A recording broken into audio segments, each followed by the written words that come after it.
Bueno, ¿cómo estás? Mi nombre es Violeta Ventura, yo soy socióloga, trabajo sobre... No me acuerdo si estoy inventando que me presentemos. No, Trabajo sobre temas vinculados a las políticas de vivienda y las clases medias en Argentina, en particular sobre una política de vivienda que fue el Procrear, y en mi periodo postdoctoral sobre la presión de las clases medias y el uso residencial en los espacios periurbanos. Así que esto nada tiene que ver con mis temas de trabajo, pero algo. El trabajo que voy a presentar se llama Habitar el periurbano y transitar la pandemia, el caso de las clases medias en la ciudad de La Plata, Argentina.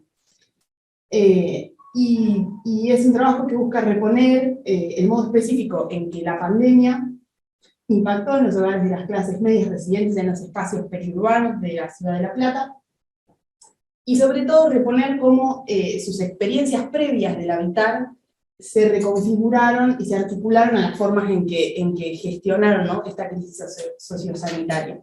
Y en particular contar algunas cositas, porque es un trabajo que, bueno, no, la verdad, no nos vamos, como decimos en Argentina, entre fantasmas no nos vamos a estar pisando la sábana.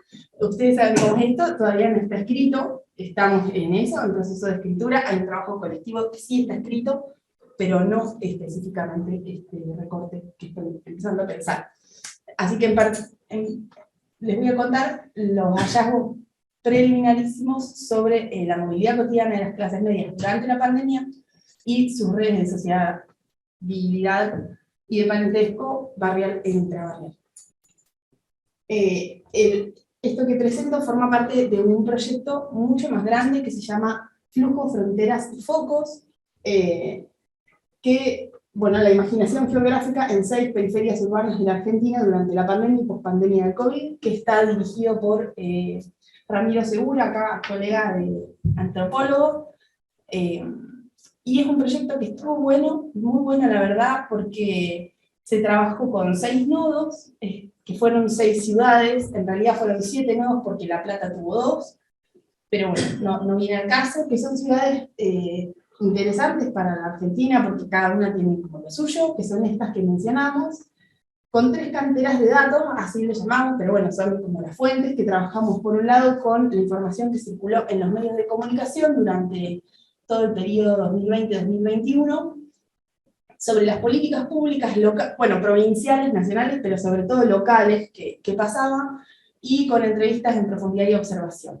Yo, en particular, en esta presentación voy a contarles cositas sobre las entrevistas en profundidad y las observaciones, que es el campo que yo realicé, la verdad, porque en las otras carteras fueron como bastante particulares, y si les cuento eso, les mientan la cara.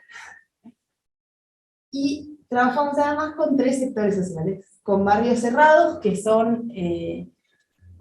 ¿cuántos latinoamericanos hay? Muy poquitos.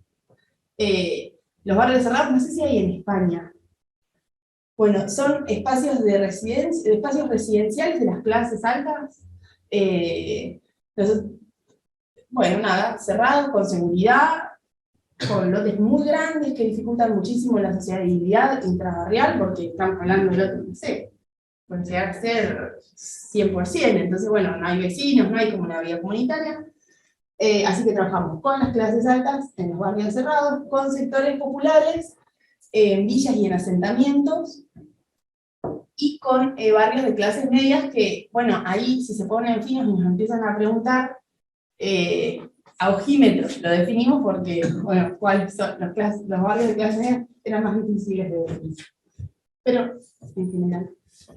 Y acá algunas aclaraciones también pensando en que no conozcan la ciudad latinoamericana y la lógica de expansión, y su lógica de expansión en general, y en qué pensamos cuando pensamos en periurbanos. Yo ahora vine a trabajar por un proyecto sobre cooperativas de viviendas que hay acá, que probablemente conozcan o no, en sesión de uso, Y cuando fui a recorrer, fui a conocer una de las cooperativas hace poco, cuando salimos, nos dice la persona que nos llevaba, acá estamos en una zona, en la periferia de Barcelona. Bueno, yo no voy a entender, no voy a creer que eso fuese la periferia de Barcelona, porque tiene muchos puntos en común con lo que son nuestras centralidades consolidadas, además.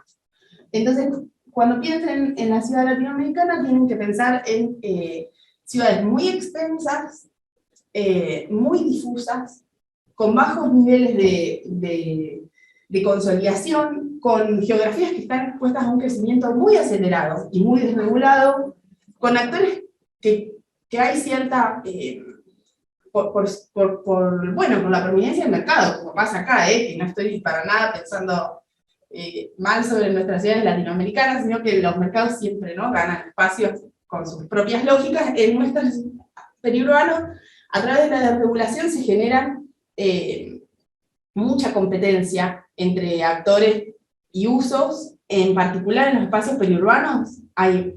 Tenemos desde usos industriales hasta usos rurales. En La Plata, además, que es la ciudad que yo trabajo, es una zona que tiene un cordón frutícola muy grande, que le da de comer al, no sé, Flor, vos que trabajamos, pero es como el 80%, ¿no?, de la fruta y verdura de la provincia se produce en La Plata. Y usos residenciales también, entonces vos tenés al lado del invernadero donde se produce la fruta, un barrio, ese es el escenario que tienen que imaginar. Y también son zonas, estos ejes de expansión, con infraestructuras y servicios deficitarios. Esto para contarles que nos expandimos de un modo muy diferente en las ciudades latinoamericanas, también porque por lo poco que yo sé de España, no sé, ¿no?, ustedes como que producen el suelo, lo dotan de servicio, abren el tejido y después se genera la vivienda. ¿Esto es así o...? Eso era antes. Es grande, bueno.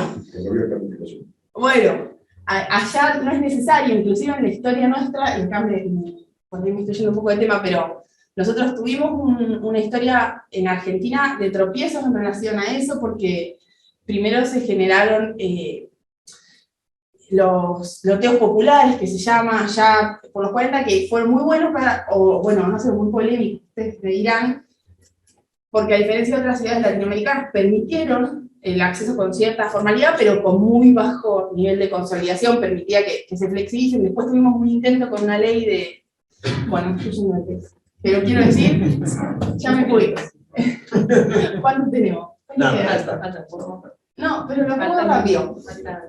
Y luego, va rápido. Y luego contarles por qué la motivación de trabajar con las clases medias. Porque las clases medias son una vacancia muy llamativa en la sociología urbana argentina, porque si bien en el origen de la consolidación, acá tenemos una persona de la UBA que es la cuna de Gino Germani, que es como el padre de la sociología argentina, tuvo una preocupación muy fuerte por las clases medias y su productividad urbana. Luego esa pregunta se desvaneció, o no se desvaneció, no se consolidó en una agenda, porque es cierto que después la sociología siguió pensando en las clases medias, pero tangencialmente para pensar en otras cosas, eso no se consolidó en una agenda. Y además por nuestra propia estructura social, la preocupación se centró en dos formas como arquetípicas de inscribirse en la ciudad, que son o los barrios cerrados o cómo se inscriben en la ciudad los sectores populares. Entonces ahí, presa de esa dicotomía, quedaron bueno, las clases medias, que son un actor bastante pujante o bastante importante en la estructuración de la ciudad. Así que en eso no, de ahí partimos. Bueno, el enfoque metodológico es cualitativo, trabajamos sobre la perspectiva de los habitantes, y también con un banco de fotografías que en este caso va a quedar. Esa es la ciudad de La Plata, y todo eso que está señalado en celestito es el área donde hicimos el trabajo de campo. Verán que es bastante grande, la densidad poblacional es bastante baja. Ahí trabajamos. Nuestros sujetos, ¿con quién? O sea, las clases medias sobre las que les voy a contar ahora. cuando sistematizamos la información, eran hogares compuestos con muy poquita gente, o sea, hogares muy chiquitos, tenían 1 o 2 hijos, que a diferencia de los otros 2 sectores sociales por ahí, en todos los casos se contaba con un empleo formal, la mayoría tenía estudios universitarios, tenían una vivienda en propiedad, auto particular, y esto yo creo que es lo más interesante para pensar. Todos tenían una reciente, bueno, de cualquier cosa, suburbanización, una reciente suburbanización sin una trayectoria residencial propia o ajena en esas áreas de expansión. Es decir, era gente que antes familiarmente o en su juventud vivía en los centros urbanos. Y contarles brevemente que el trabajo de campo que hacíamos tenía las entrevistas con las que está hecho este trabajo, por un lado reconstruía la trayectoria residencial de las personas, por otro lado las formas de habitar de estas personas en 3 momentos distintos: antes de la pandemia, durante el aislamiento y durante el DISPO, que se llama en Argentina. Nosotros tuvimos ASPO y DISPO. ASPO fue un periodo donde el aislamiento fue muy fuerte, y DISPO como la salida del aislamiento. Así que bueno. Respecto a los circuitos de movilidad cotidiana previos a la pandemia, cuando analizamos cómo se movían las clases medias, encontramos primero que hacían movimientos pendulares, que eran un solo movimiento y muy largo durante el día. La gente se iba hay gente que se iba a las 5 de la mañana de la casa y volvía a las 10 de la noche. Eso todo, no hay una trayectoria, no hay un entrevistado de clases medias que no respete ese patrón. Eran barrios dormitorios totales, sin lugar a dudas. Eso hacía que no haya ningún micromovimiento al interior del barrio, muy poquito, por ahí alguna compra de abastecimiento, en alguna subcentralidad, pero muy poquito, y siempre en el marco de este gran movimiento pendular, es decir, frenaban cuando volvían o cuando se iban de la casa, entraban al centro de abasto, pero muy poco. También las tareas de abastecimiento, de recreación, de trabajo, etcétera, todo se daba en los centros urbanos, donde desarrollaban su actividad laboral principal. Y bueno, esto es lo mismo, que la distancia y el tiempo que implicaba volver a sus casas hacía que todo su día transcurra fuera de sus barrios. En ese aspecto encontramos que el aislamiento por el COVID se vivió en las clases medias como un alivio. También esto igual que la dinámica pendular. Es muy difícil encontrar una persona, ¿ya estamos? Bueno, de sectores de entusiasmo. Simpática que me toca. No, pero está bien. Tengo que aprender a hablar más rápido como el compañero que... Bueno. El aislamiento vivió como un alivio. Esto es muy frecuente en las clases medias que entrevistamos, no así en los sectores populares, que lo vivieron como una crisis muy profunda. Primero porque se interrumpen estos viajes largos que ellos vivían como insostenibles cuando se les relajó, como que se dijeron, yo esto no vuelvo. También la cuestión de tener un empleo registrado les permitió cumplir estrictamente el ASPO y migrar todo ese tiempo a ocio, hacer una huerta, porque además como vivían en zonas periurbanas de expansión, tenían sus terrenos, sus patios, entonces ahí actividades de recreación miles, mucho yoga, mucha huerta, mucho pan de masa madre. Así que ese también es un emergente. Pero complementariamente se daba una relación entre el alivio y la soledad que les generaba vivir en un barrio que no habitaban previamente. Entonces, cuando nosotros íbamos a ver a los sectores populares, todos tenían una red de parentesco interbarrial, y entonces se cruzaban a lo de fulano, a lo de mengano, y alguien estudiaba a los pibes, y bueno, acá no pasaba, la soledad era total y bastante radical, digamos, no tenían nadie ni nada que hacer en sus barrios, y eso fue fuerte. Luego, ¿cuántos minutos tenemos? Vamos. También encontramos, cuando reconstruimos la trayectoria residencial de las clases medias, que su urbanización es muy reciente. No tiene más de 10 años. Porque, bueno, no importa. Esto es un quiebre entre la trayectoria intergeneracional y respecto a su localización en la estructura urbana. y repercute en la forma que asumen sus vínculos sociales y su dinámica de movilidad cotidiana. Al narrar su vida cotidiana antes de la pandemia, esto que les contaba antes, todos sus lazos de socialización aparecen situados por fuera del barrio, y al contrario, al narrar el ASPO, las clases medias casi no hacen referencia a redes de parentesco o sociabilidad familiar bueno, en su cotidianeidad del ASPO. Y tampoco narran actividades extralaborales en los barrios de residencia. Como contraparte, tienen cierta facilidad para digitalizar sus redes de sociabilidad, porque tenían red, porque tenían dispositivos, por lo que fuera, migran su vida social a esto. Bueno, lo de Gigantes del Oeste, si queda tiempo, se los cuento. Luego, ya yendo estrictamente al primer punto que les comenté que iba a charlar, que es sobre movilidad cotidiana, pensamos la movilidad como un capital estructurado en relación a los recursos, infraestructuras, habilidades y la apropiación. Respecto a los medios de transporte, las clases medias todas tenían auto particular, usaban el transporte público, moto, bicicleta y caminata, nada, no existe. No existe en sus vidas porque no les sirve funcionalmente. Un comentario breve sobre el transporte público y el auto particular.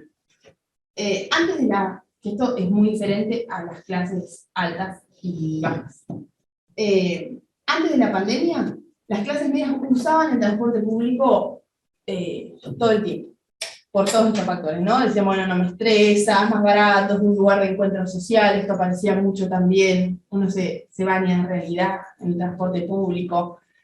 Ahora bien, ninguno tenía una dependencia hacia el auto, por lo cual,